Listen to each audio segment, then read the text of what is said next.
Bonjour et bienvenue dans ce deuxième jour du challenge Éveil de confiance. J'espère que la première journée vous a été utile et a permis de mettre en évidence un certain nombre de forces sur lesquelles vous pouvez vous reposer.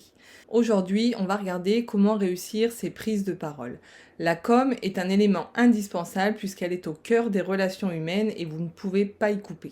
L'objectif de cette deuxième journée va être de se familiariser avec la communication qui peut être perçue par moments comme négative ou perturbante pour l'équipe. Comme pour le premier jour, on aura une approche basée sur les deux piliers, c'est-à-dire le premier, quels sont les freins, les pensées limitantes à la communication, et le deuxième pilier, quelles sont les structures qu'on peut mettre en place pour gagner en assurance et ajuster sa posture. On va commencer par regarder aujourd'hui quels sont les principaux freins pour mener des conversations parfois cruciales au sein de votre équipe. Le premier frein ou la première pensée limitante est la peur de la réaction négative. Qui n'a pas un jour songé au moment de faire sa communication, au mécontentement que ça va pouvoir générer, à la résistance ou au stress que ça va provoquer chez l'équipe, aux conséquences que ça va pouvoir amener sur l'harmonie qu'on a construite et le rythme de croisière qu'on a commencé à installer. On se base sur des réactions imaginaires, par moments basées sur un vécu passé ou une réaction qu'on juge comme similaire et pour lesquelles on a eu des réactions dans le passé. Le deuxième frein, le plus courant, est le doute sur ses compétences en communication. Est-ce que je vais réussir à utiliser les bons mots au bon moment pour faire passer mon message? Est-ce que je vais mettre les informations que j'ai envie de partager dans le bon ordre? Au moment du passage à l'action, on a tendance à être un peu perturbé et par moments on oublie ce qu'on a à dire et on évoque les choses dans le désordre. Tout ça, ça va avoir un impact sur la puissance de notre message et la bonne compréhension vis-à-vis de l'équipe. Le troisième frein le plus courant, c'est la peur de prendre la parole à proprement dit et des résultats incertains de ce qu'on va annoncer. On craint souvent que cette incertitude dans l'obtention de résultats liés au message qu'on a à passer puisse nuire à notre autorité. Et comme on n'a pas de boule de cristal, en effet, il y a une partie qu'on peut maîtriser dans les résultats suite à notre communication, et il y a une partie qu'on pourra jamais vraiment anticiper. Mais c'est pas parce qu'on peut avoir des surprises par rapport à ce qu'on a annoncé que ça va tout de suite remettre en question notre légitimité et notre crédibilité. Et enfin, la quatrième pensée limitante la plus courante est la crainte de ne pas avoir le soutien nécessaire si ça tourne mal. De ne pas avoir le soutien de notre N+1 ou des personnes ressources et du coup d'endosser l'entière responsabilité si la situation ne tourne pas comme on l'avait annoncé. La bonne nouvelle, c'est qu'il existe des parades pour chacune de ces 4 pensées limitantes ou ces 4 freins dans notre communication. La première parade, ça va être de venir anticiper au maximum les interjections. Sans prédire exactement comment la situation va pouvoir se passer, on connaît un minimum les individus de notre équipe, on connaît également les peurs, les craintes, les ambitions, et tout ça va nous permettre de pouvoir prédire un minimum quelles peuvent être les réactions par rapport à notre annonce. Donc en se préparant à avoir des interjections et à pouvoir y répondre, ça va nous permettre d'aborder la situation plus sereinement. La deuxième parade, qui est relativement liée à la première, ça va être de venir préparer ce qu'on a à dire, de le répéter et d'utiliser les bons mots au moment où on fait l'exercice de répétition. Ça va nous permettre d'ancrer un certain nombre de réflexes au moment du jour J et de la com grandeur nature.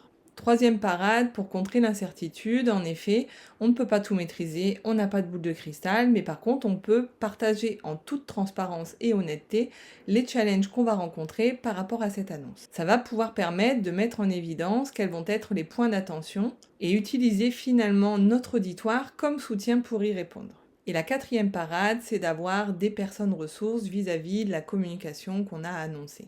Il ne faut pas négliger la puissance d'avoir les bonnes personnes, les bons porteurs de messages et les sponsors en amont de notre communication et de les faire participer si nécessaire si on sent que la situation peut être tendue. Maintenant que vous avez vu les principaux freins à la prise de parole et à la prise de parole confiante, je vous propose d'aborder une notion qui est relativement anxiogène pour les managers et qui est la mention d'un écart. Engager la discussion et le faire de la bonne manière n'est pas toujours quelque chose d'évident. Je vous propose ici une structure pour faire mention d'un écart à un collaborateur. Elle est relativement simple et donc elle sera facile pour vous à mettre en œuvre pour y aller progressivement. 2 étapes majeures qui la composent, ce que je vois et ce que je veux. Très simple à retenir, très simple à réaliser. Je vois que tu n'aides pas Paul. Je voudrais que tu lui montres comment faire. En respectant ces 2 étapes, on va prendre un chemin direct qui va permettre de ne pas noyer le poisson et de ne pas disperser le message. Si vous réalisez cette mention d'écart et qu'ensuite vous constatez une récidive, alors vous pourrez refaire exactement de la même manière en ajoutant une petite question additionnelle à la fin. Je vois que tu n'aides pas Paul. Je souhaite que tu lui montres comment faire. Est-ce que tu as compris pourquoi? Ça va venir interpeller votre collaborateur et lui faire prendre conscience de l'écart qu'il est en train de réaliser. Comment on va travailler la suite? Toujours en respectant nos 2 piliers fondamentaux qui sont travailler son état d'esprit. Qu'est-ce qui vous bloque aujourd'hui dans le fait d'engager une discussion pour faire mention d'un écart? Et ensuite, comment on le met en œuvre et quelles sont les parades pratico-pratiques qu'on peut adopter. En ce qui concerne la posture et le mouvement du corps pour cet exercice, on va privilégier un contact visuel pour bien maintenir l'attention de notre interlocuteur. On va adopter une posture relativement ouverte puisque l'idée c'est de mentionner l'écart mais avec bienveillance. On n'est pas encore dans un cas de recadrage, un cas extrême qui va nécessiter une conversation plus difficile. Et on va utiliser un cadre approprié pour passer notre message. Maintenant que vous avez la structure pour faire mention d'un écart, je vous propose un petit exercice. Vous allez repenser à une situation passée où vous aviez envie de faire passer un message à un collaborateur, ou peut-être que c'est encore le cas aujourd'hui, qu'il y a quelque chose qui vous chagrine dans un quotidien et que vous n'osez pas le mentionner à votre interlocuteur, et de réfléchir vis-à-vis de cette situation. Qu'est-ce qui vous empêche aujourd'hui de passer à l'action? Quelles sont vos croyances? Qu'est-ce qui vous fait peur? Et de venir le lister ici. Vous formaliserez ensuite quels sont vos objectifs dans la réalisation de ce feedback et vous vous préparerez à passer à l'action avec la décomposition en petites tâches pour venir débloquer vos pensées limitantes. Une fois que vous vous serez mis en condition et que vous aurez préparé vos parades, je vous propose de rédiger la trame de la discussion que vous allez engager avec votre collaborateur. Rédiger l'approche globale, c'est-à-dire depuis le moment où vous allez l'interpeller pour lui dire que vous allez lui faire mention d'un écart, jusqu'au moment de la réalisation de l'entretien en one-to-one. Ça vous permettra de gagner en sérénité pour le passage à l'action complet. Vous pouvez, une fois que c'est rédigé, vous entraîner une fois à l'oral de manière à être bien à l'aise le jour J. La réalisation de ce deuxième exercice vous permettra d'obtenir votre badge numéro 2 du challenge, qui est le badge du communicant impactant. N'hésitez pas à me faire signe si à un moment donné vous êtes bloqué sur quelque chose ou que vous avez besoin que je réponde à des questions. Et sinon, je vous dis à demain.